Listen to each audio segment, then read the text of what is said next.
Soeharto, seorang jenderal Angkatan Darat yang tidak diperhitungkan, hanya dalam waktu semalam bisa menggantikan Soekarno menjadi Presiden Indonesia. PKI meremehkan Soeharto dan tidak memasukkan dalam daftar target G30S. Namun, jenderal yang diremehkan PKI ini justru menjadi komandan penumpas dan pembubaran PKI. Bagaimana sebenarnya strategi politik Soeharto? Mengapa jenderal pendiam ini justru berani melawan Soekarno pasca G30 SPKI? Dan bagaimana Soekarno diskakmat melalui Supersemar? Inilah penjelasan Soeharto menjadi Presiden Republik Indonesia yang kedua. Untuk memahami bagaimana Soeharto dapat menjadi presiden, kita harus memahami panasnya politik Indonesia pada periode 1965 sebelum G30S meletus.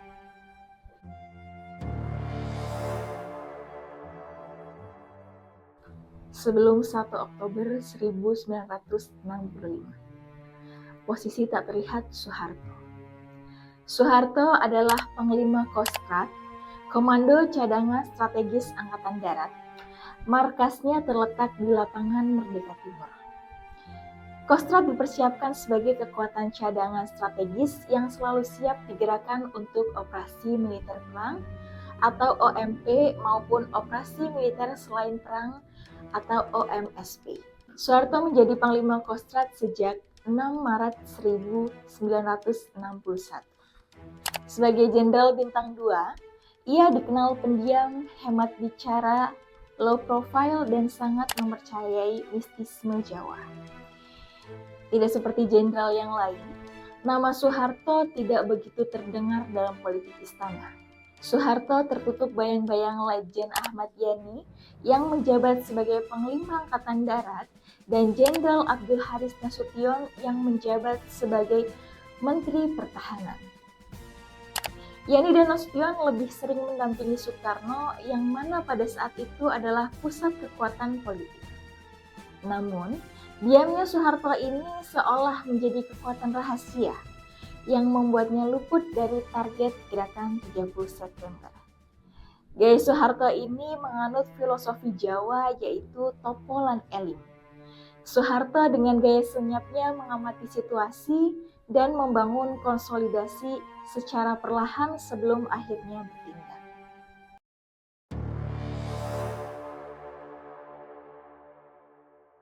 Bom waktu, Soekarno, PKI, dan Angkatan Darat.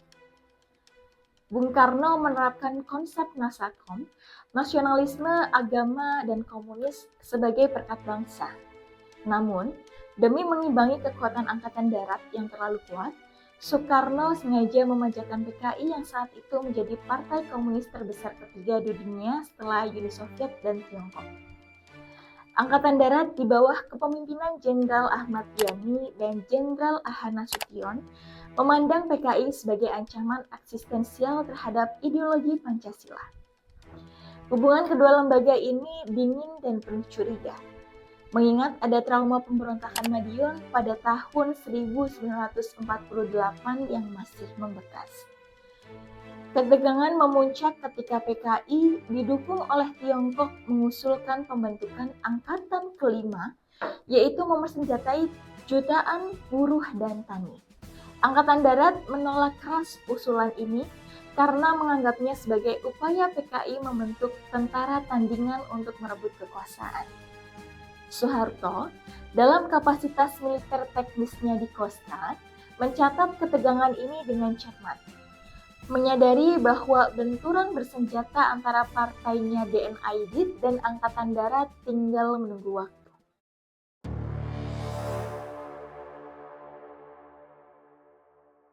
Dewan Jenderal dan Kesehatan Soekarno.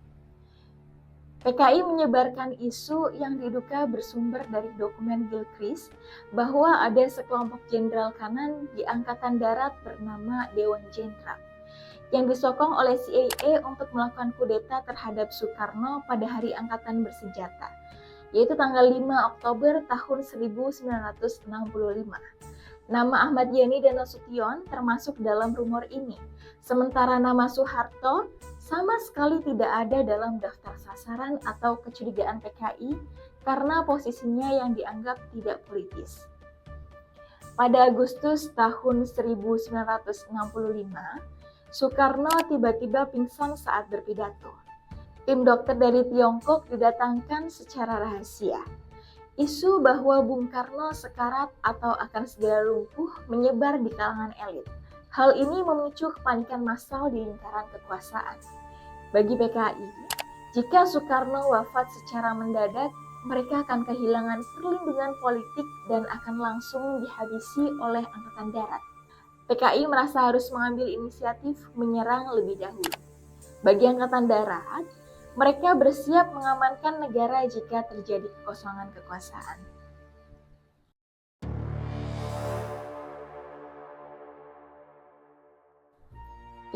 September 1965, tragedi Malam Jahanam. Biro Khusus PKI pimpinan Syam Kamaruzaman meyakinkan DN Aidit untuk segera bertindak dan menculik para Dewan Jenderal. Syam berkeyakinan Dewan Jenderal akan segera melakukan kudeta terhadap Soekarno pada 5 Oktober 1965. Mereka merencanakan gerakan 30 September ini di daerah Lubang Buaya. Letkol Untung dari pasukan Cakrabirawa dipercaya sebagai eksekutor lapangan. Dengan adanya ini, PKI memilih untuk menyerang dulu Angkatan Darat untuk mengamankan kekuasaan. Dewan Jenderal yang ditargetkan PKI adalah Jenderal Ahana Sution, Lejen Ahmad Yani, Maijen Suprapto, Maijen M.T. Haryono, Maijen S. Parman, Brigjen D.I. Panjaitan, dan Brigjen Sutoyo Siswo Miharjo. Nama Maijen Soeharto tidak termasuk dalam target penculikan G30S.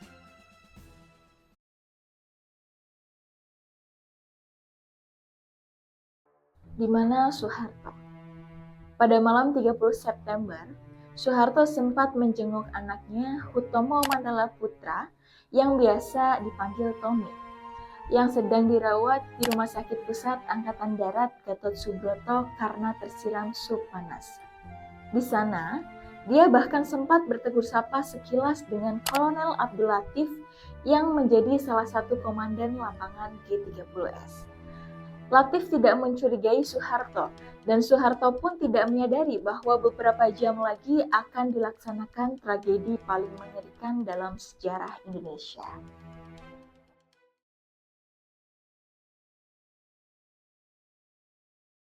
(1 Oktober 1965, pukul 4.00 waktu Indonesia Barat, Operasi G30S PKI. Pasukan-pasukan Cakrabirawa atau pengawal presiden dan elemen militer lainnya yang terafiliasi dengan gerakan 30 September menyergap rumah 6 jenderal top dan 1 perwira. Ahmad Yani tewas di rumahnya. Nasution lolos melompat pagar, sementara ajudannya, Letu Pierre Tendean, dibawa pergi karena dikira Nasution. Para jenderal yang masih hidup dan yang sudah tewas dibawa ke kawasan Lubang Buaya, sebuah daerah terpencil dekat lapangan udara Halim Perdana Kusuma.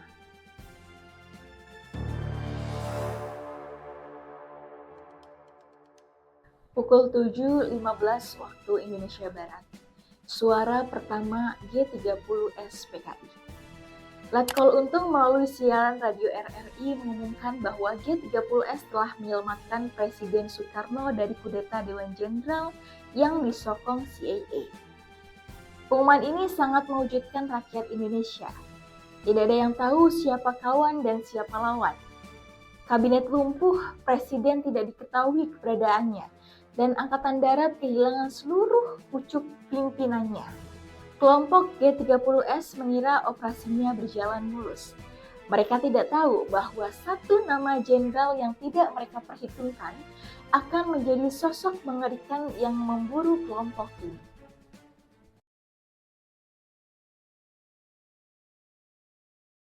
Pergerakan Soeharto. Mendapat laporan mengenai penculikan Jenderal Angkatan Darat oleh PKI, Soeharto langsung bergegas menuju markas Kostrad. Mendapati Legend Ahmad Yani menjadi korban, secara hierarki pimpinan beralih ke Panglima Kostrad yaitu Soeharto. Tanpa menunggu perintah dari Presiden Soekarno yang saat itu juga belum jelas posisinya, Soeharto mengumumkan kepada perwira stafnya, "Saya ambil alih pimpinan Angkatan Darat untuk sementara waktu."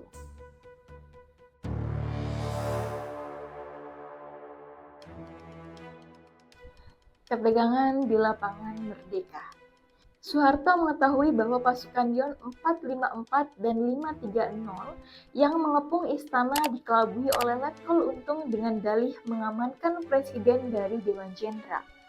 Soeharto tidak mengirim pasukan untuk menyerang mereka secara frontal yang bisa memicu perang saudara di pusat kota.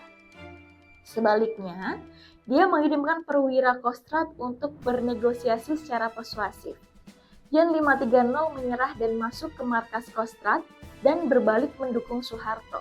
Sementara Yon 454 ditarik mundur menuju pangkalan Halim Perdana Kusuma karena moralnya runtuh.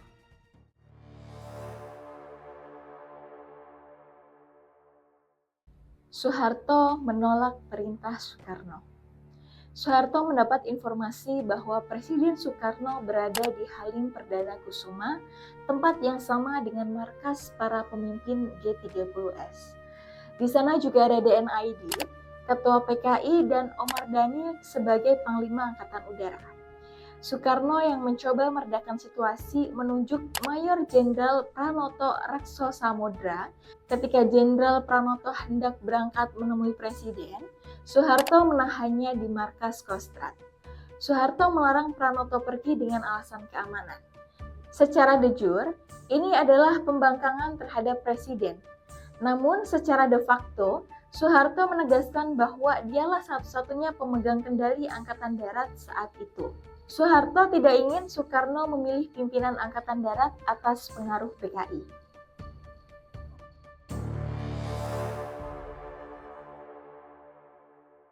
Merebut RRI dan pidato Soeharto.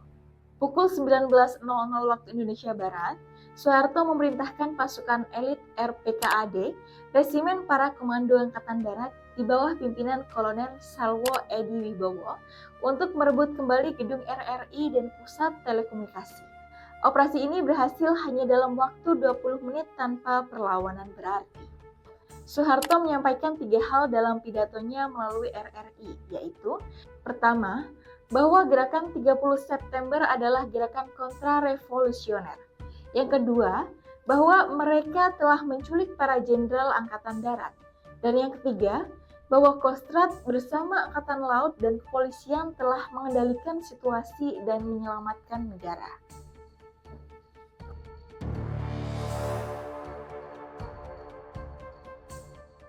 Oktober tahun 1965 sampai Februari 1966. Penemuan korban G30S dan propaganda Soeharto. Berkat petunjuk dari agen polisi Sukitman, pasukan RPKAD menemukan sumur tuas dalam 12 meter tempat jenazah para jenderal ditimbun dan disembunyikan di bawah pohon pisang. Saat jenazah diangkat, Soeharto hadir langsung di lokasi. Di depan kamera dan mikrofon, ia memberikan pernyataan emosional dan nada tinggi namun tegas. Ia menunjuk langsung bahwa tempat tersebut adalah basis latihan pemuda rakyat dan gerwani atau saya PKI. Hari yang seharusnya merayakan HUT ABRI diubah menjadi pemakaman massal termegah sekaligus paling mengharukan dalam sejarah Jakarta. Jutaan rakyat tumpah ke jalan meratapi peti jenazah para jenderal. Angkatan Darat di bawah kendali Soeharto berhasil membalikkan narasi bahwa PKI bukan lagi sekedar rival politik, melainkan musuh kemanusiaan dan negara. Soeharto melarang semua surat kabar terbit, kecuali koran milik militer. Melalui media ini, narasi kekejaman G30S diproduksi secara masif setiap hari, membakar emosi akar rumput yang semula netral.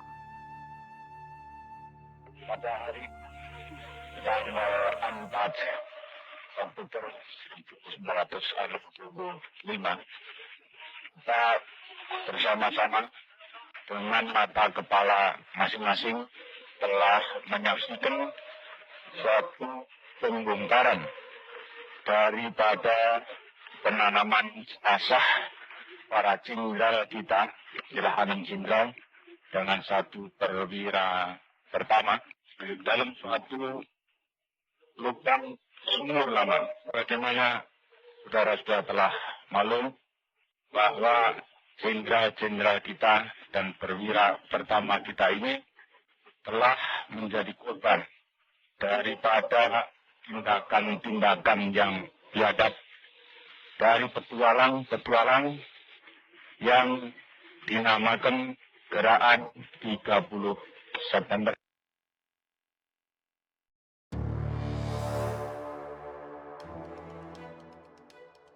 Operasi pembersihan PKI. Jawa Tengah yang menjadi basis skuad PKI menjadi sasaran utama. Soeharto mengirim Kolonel Sarwo Ediwibowo dan pasukan RPKAD untuk melakukan pembersihan. Militer tidak bekerja sendiri. Mereka mempersenjatai dan melatih kelompok-kelompok pemuda sipil. Sentimen anti-komunis yang sudah dipupuk selama bertahun-tahun pun meledak. Di Jakarta, Soeharto tetap tampil sebagai sosok jenderal yang menjaga ketertiban. Ia membiarkan konflik horizontal terjadi di tingkat bawah untuk mencabut akar rumput PKI hingga bersih. Sembari terus menekan Soekarno di meja runding dengan dalih bahwa rakyat sedang marah dan situasi tidak bisa dikendalikan jika PKI tidak dibubarkan.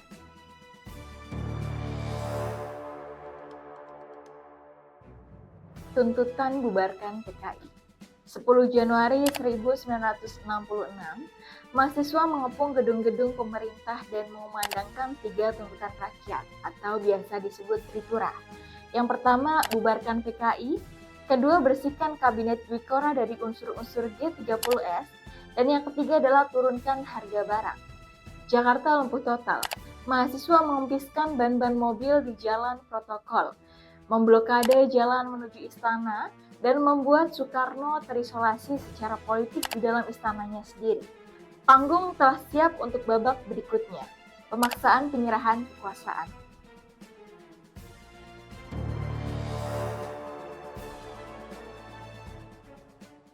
Maret 1966, drama sidang kabinet 100 menteri.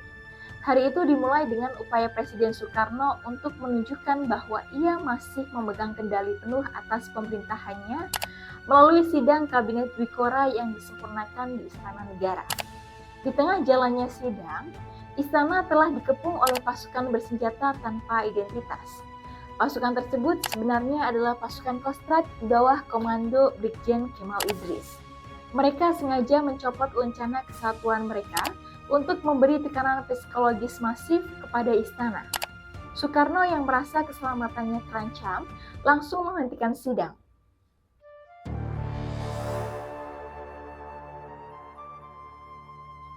Taktik Soeharto. Diambang kudeta militer pagi itu, di manakah Soeharto? Soeharto sengaja tidak menghadiri sidang kabinet penting tersebut dengan alasan sakit flu berat. Hal ini membuat alibi hukum yang bersih bahwa ia tidak melakukan kudeta militer secara langsung atau memimpin pengepungan istana. Soeharto membiarkan para perwira lapangannya membuat situasi di luar seolah-olah chaos dan tidak terkendali oleh tentara. Maijen Basuki Rahmat, Brigjen Amir Mahmud, dan Brigjen M. Yusuf, ketiga jenderal ini meminta izin untuk menyusul Soekarno ke Bogor demi memulihkan situasi. Soeharto kemudian menitipkan pesan verbal yang sangat berharga. Sampaikan salam saya kepada Bung Karno.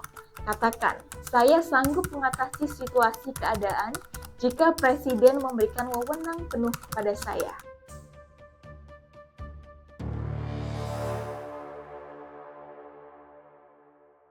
Tiga jenderal utusan Soeharto. Utusan Soeharto meyakinkan Bung Karno bahwa satu-satunya cara untuk menghentikan demonstrasi mahasiswa dan mengendalikan angkatan darat yang mulai liar adalah dengan mempercayakan mandat keamanan kepada Soeharto. Hingga hari ini, apa yang sebenarnya terjadi di dalam ruang kerja Istana Bogor yang masih menjadi misteri terbesar di sejarah Indonesia? Ada versi seperti kesaksian kontroversial Soekarjo Wilarjito yang menyebutkan adanya penodongan senjata oleh jenderal terhadap Soekarno. Namun, mayoritas sejarawan sepakat bahwa tekanan yang terjadi adalah tekanan psikologis politik yang luar biasa berat, di mana Soekarno disodori pilihan, memberikan mandat atau kehilangan kekuasaannya malam itu juga.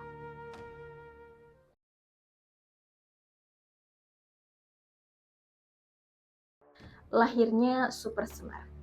Bung Karno akhirnya luluh dan menandatangani surat perintah yang kelak dikenal sebagai Super Semar atau Surat Perintah 11 Maret. Surat ini dibuat untuk memerintahkan Soeharto mengambil tindakan yang diperlukan demi mengamankan jalannya pemerintahan dan keselamatan pribadi Presiden. Soekarno mengira surat ini adalah surat perintah administratif militer biasa. Di tangan Soeharto, surat ini diterjemahkan sebagai surat penyerahan kekuasaan eksekutif secara penuh.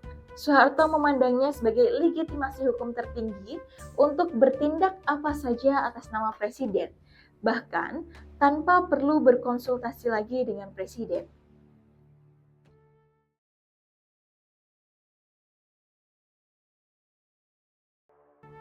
Maret 1966,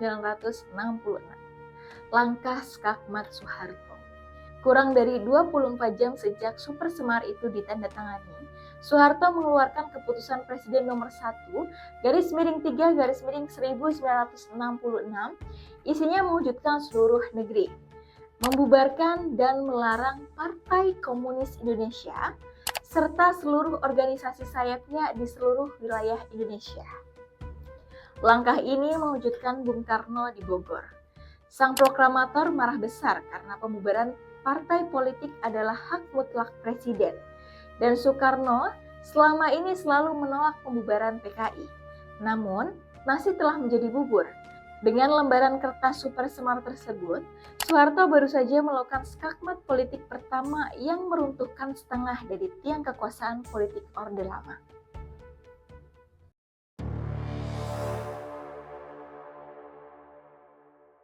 Maret 1966 hingga Maret 1967.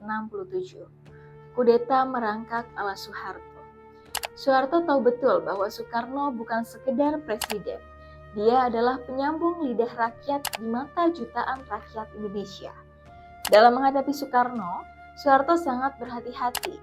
Ia membiarkan Soekarno tetap sebagai kepala negara, namun ia memutus Soekarno dari basis kekuatannya. Soeharto kembali menggunakan filosofi Jawa, yaitu alon-alon asal kelakon.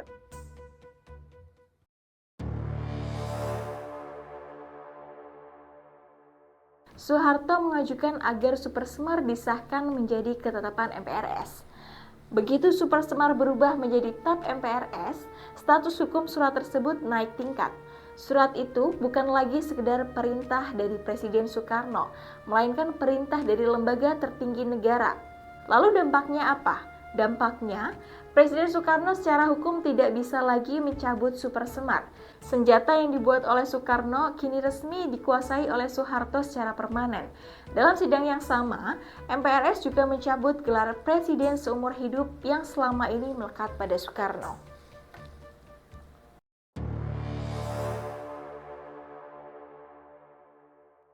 Pertanggungjawaban Soekarno atas G30S. Di hadapan sidang MPRS, Soekarno membacakan pidato pertanggungjawaban yang berjudul Nawaksara atau 9 pasal. Bung Karno menolak menyalahkan PKI secara tunggal. Ia menyatakan bahwa tragedi G30S adalah akibat dari 3 hal. Yang pertama, kebelingan pimpinan PKI. Yang kedua, kelihayan neokolonialisme Barat atau CIA, dan adanya oknum militer yang tidak benar. Di bawah pengaruh opini yang digalang militer dan mahasiswa, MPRS menolak pidato tersebut karena dianggap tidak tegas membubarkan PKI.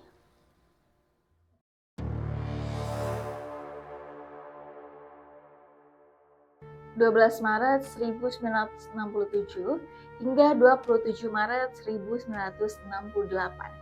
Sidang Istimewa MPRS 1967.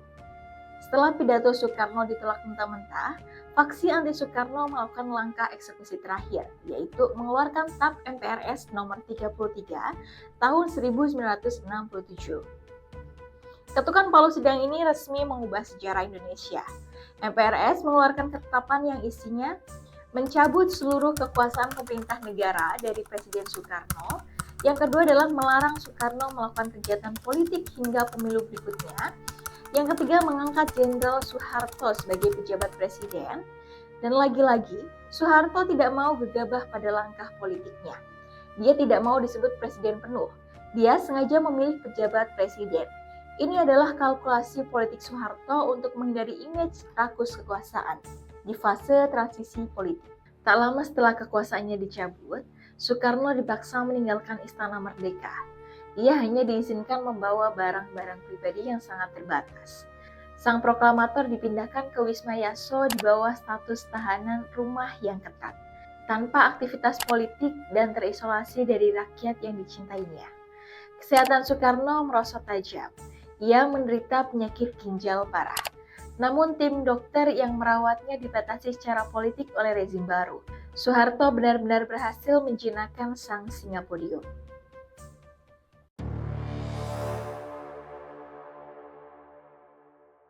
1 tahun setelah menjabat sebagai pejabat presiden, pada tanggal 27 Maret 1968, melalui sidang umum 5 MPRS, Jenderal Soeharto secara resmi dilantik dan disumpah sebagai Presiden Republik Indonesia dengan masa jabatan penuh 5 tahun.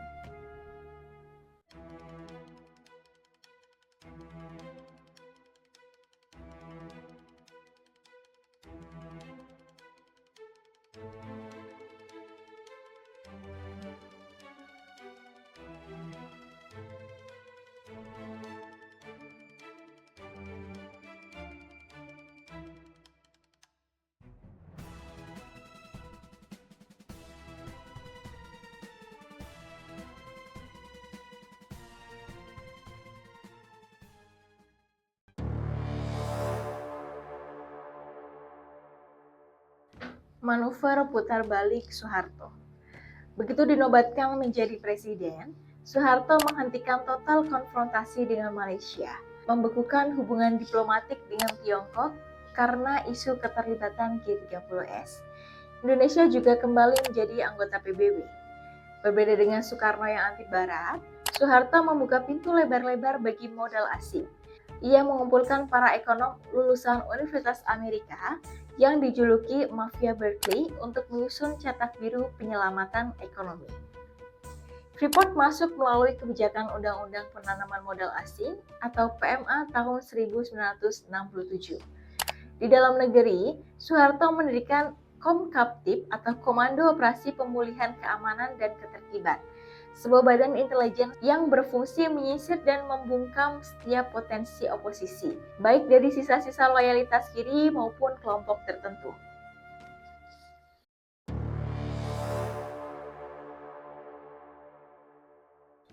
Kita telah membahas tuntas mengenai perjalanan Soeharto menjadi presiden. Pada akhirnya, jatuhnya Soekarno dan naiknya Soeharto bukanlah cerita tentang kudeta militer yang kasar, melainkan dengan taktik politik yang dingin. Dalam diamnya Soeharto pelan-pelan melucuti senjata lawannya sembari mengumpulkan kekuatan. Tragedi dan ironi sejarah ini memperlihatkan bagaimana seorang jenderal yang awalnya dianggap remeh justru menjadi satu-satunya pria yang bertahan tegak ketika badai politik meruntuhkan pucuk pimpinan di Indonesia. Soeharto benar-benar berhasil menjinakkan sang proklamator dengan elegan. Soeharto mengubur Orde Lama Soekarno dan menggantikannya dengan 32 tahun rezim Orde Baru. Itulah manuver politik paling kontroversial dalam sejarah Indonesia, karya Soeharto, The Smiling General.